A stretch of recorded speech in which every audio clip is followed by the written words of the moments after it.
Salut, c'est Mathieu de Ludovox et aujourd'hui nous sommes avec Gigamic. Nous sommes au Festival de Cannes 2016 et Mathilde va nous présenter son jeu à elle. Salut Mathilde, est-ce que ça va? Mais ça va super. Très bien. Et donc tu vas nous présenter ton jeu à toi qui s'appelle Focus. C'est ça. C'est quoi? C'est quoi? C'est une jolie boîte bleue.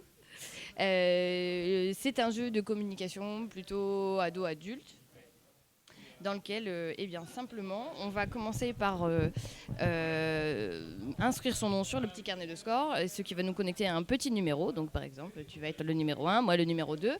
Et puis, on peut aussi ajouter, j'en sais rien, ta grand-mère, le chien, mais on peut aussi ajouter Napoléon, Léonard de Vinci, enfin voilà, qui on veut, tant que tout le monde à la table connaît cette personne, de près ou de loin, mais la connaît.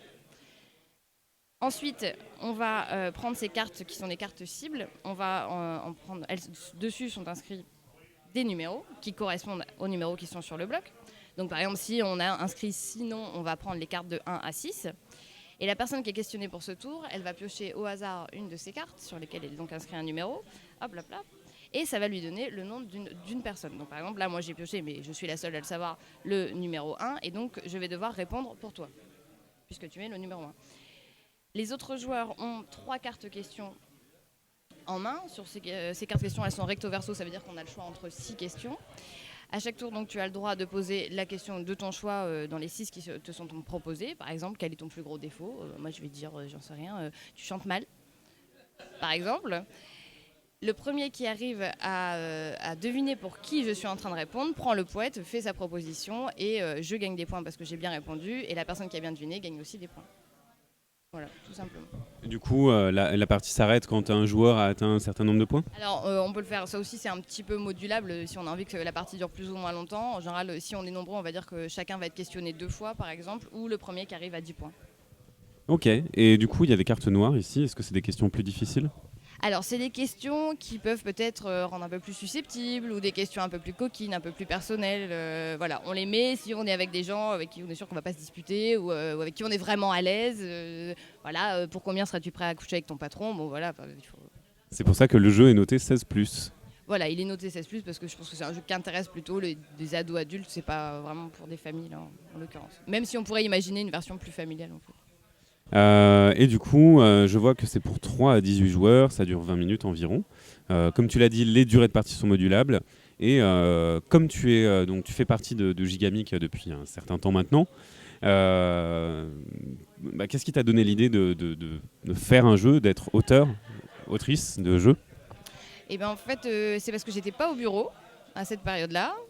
J'étais en congé maternité, bêtement, et je pense que ça devait me manquer de pas être dans la production de jeu, de pas voilà.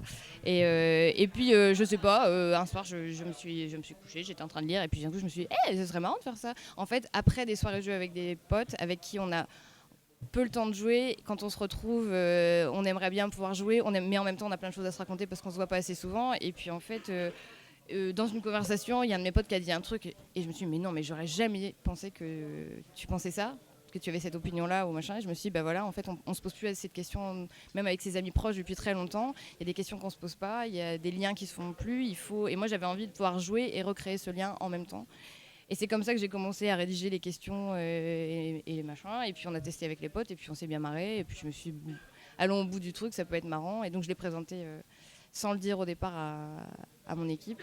Sans dire que c'était moi l'auteur, pour que ce soit vraiment voilà, objectif, en me disant bon, si jamais ils disent que c'est de la merde, je rentre chez moi, je dis pas que c'était moi et tout se passera bien. Et puis voilà, ça s'est fait comme ça. Tu vas chercher une pizza, un plaid et tu te mets sur le canapé en train de regarder une série. C'était genre un peu ça, ouais, carrément ça. Mais finalement, l'histoire a connu une fin plus agréable, puisque finalement, là, on a la boîte de pré-prod. Tu m'as dit que ça sortait pour fin mai, pour les festivals de l'été. Donc finalement, on sait que ça s'est bien passé. Et comment vous avez développé en interne le jeu? Est-ce que vous avez juste joué de façon acharnée? Est-ce que vous l'avez traité comme un autre jeu? Ou comment ça s'est passé? On l'a traité exactement comme un autre jeu. Ouais, on n'a vraiment pas fait de différence. Les questions, je les avais pour la plupart rédigées, mais mes collègues ils m'ont donné un coup de main sur les relectures, sur bah oui, mais tiens, ça ce serait plus drôle. Enfin voilà, comme on l'aurait fait, comme on l'a fait pour Privacy, comme on l'a fait pour tous nos autres jeux en édition. Il n'y a pas eu de différence. À part la boîte, le devant de boîte où on voit les petites têtes de Gigamic. Alors ouais, au départ, en fait, on a fait les photos pour pouvoir donner des indications aux gens qui allaient faire les photos. On pensait les externaliser, voilà. Et puis parce qu'on se disait, enfin voilà, on n'avait pas forcément pensé à ce que ce soit notre équipe. Et puis finalement, on s'est dit que c'était un clin d'œil rigolo, que comme j'étais l'auteur interne à Gigamic, et qu'on aille un petit peu au bout de la démarche et puis qu'on mette aussi des gens de l'équipe. Voilà, on est allé au bout de la blague, quoi. Bon, ça va, ça a l'air sympa. C'est pas à moi de le dire. A priori, si ton équipe l'a accepté sans savoir que c'était toi, c'est que ça doit aller. C'est que oui, après, voilà, on verra bien. Je croise les doigts. Eh ben écoute, on croise les doigts pour toi. Merci pour cette présentation de Focus. On se revoit sur Ludovox. Avec plaisir. Allez, salut, à bientôt sur Ludovox.